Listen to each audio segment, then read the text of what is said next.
Hey everyone, and welcome to art class. So this is your first unit. It's a pretty quick unit, and it's basically explaining to you what you're going to use your sketchbook for. So you've already gotten your supplies and of course your sketchbook, and I've probably already made you draw on the cover. So what are we going to put on the inside? Well, I'm going to ask you to journal, but not journal like it was English class. I want you to write down your thoughts on how to get from point A to point B with every project that I give you. So, like with any trade, if you were a hairstylist, you would need to ask the person what kind of cut they need. And then you need to figure out what kind of tools you need. Do I need a blow dryer? Do I need a brush? Do I need this? And so it's the same thing. Artists use sketchbooks as everybody else uses a different tool. So there's 5 different steps here. I'm going to go through each one so that you understand what they mean, and I'm going to give you some examples. So the art process is important to practice because with each step that you do, it makes sure you get an easy A in my class. And it makes sure you go from A to B without having to jump back to A so many times. So the first step is learn.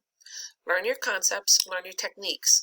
I'm going to be teaching you these the first couple days of each unit. You're going to be learning about the elements of art and the principle of design. And then when you're done, I'm going to make you practice. Because practice, of course, makes perfect. So each day when you come into my class, there's going to be a visual journal on the projector screen and in Google Classroom. This little drawing is only meant to be about 2 inches by 2 inches. We call that a thumbnail. And you're going to be drawing just what the prompt says to draw. And you only got about 5-10 minutes, so make it quick, because I'm moving on with class and I'm shutting off what the image is. Now, the whole concept of the art process are the steps needed to get from the beginning to the end, right? So step 2 would be to plan. I've already learned everything. Now I need to plan for the project. When I give you a project, I give you 4 different types of projects, times 3, and you choose which one you want to do. So this way, you're doing exactly what you want to do in my class. In your sketchbook, you're going to start planning. Do I need images? Do I need color palettes? What kind of colors? Can I use a marker to figure out the colors? What about colored pencil? Anything that makes up that color palette. Am I going to print out some swatches? Go Google and look up what I'm asking you to do. If it's a watercolor silhouette project, go Google watercolor silhouette. Get some ideas from the latest artist. You're not the first one doing this project. So I'm going to tell you how big the project is, and you're going to have to figure out the landscape, the portrait, how do I want it to sit.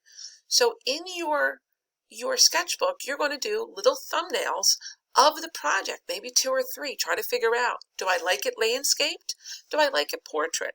How am I laying out the objects? Do I lay out the objects different in this one and then lay them out in something different this way?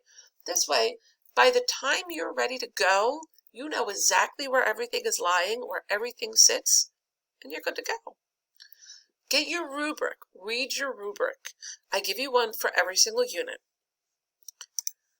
Now, I'm going to ask you to start the project. So you already figured everything out. You got it written down. Go get the good paper. The good paper is always in the front of the room. Draw as light as you possibly can with either a number 2 pencil or one of the 2H pencils that is in your bag. Don't add in much detail, but do the contour line drawing, the outline of the actual project.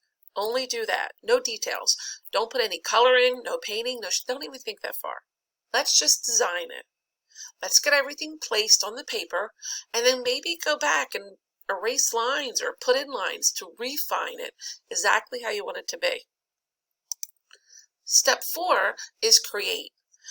And the create phase is where you actually start doing the painting, the coloring, adding in value, or doing whatever you need to do to finish the project. Remember, read your rubric. Remember, craftsman is always matters. Be neat. And keep your artwork somewhere safe, in a portfolio rack, not laying around your room.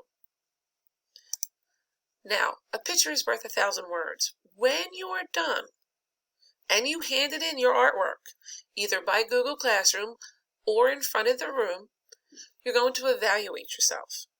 You're going to either do a quiz or do a self-reflection, or I might have you do both. Now the quiz is a couple questions, just the vocabulary words you learned during the unit. The self-reflection is going to be about 2 or 3 sentences, and I ask you basically, how did you like it? What didn't you like? And if you could, what would you change?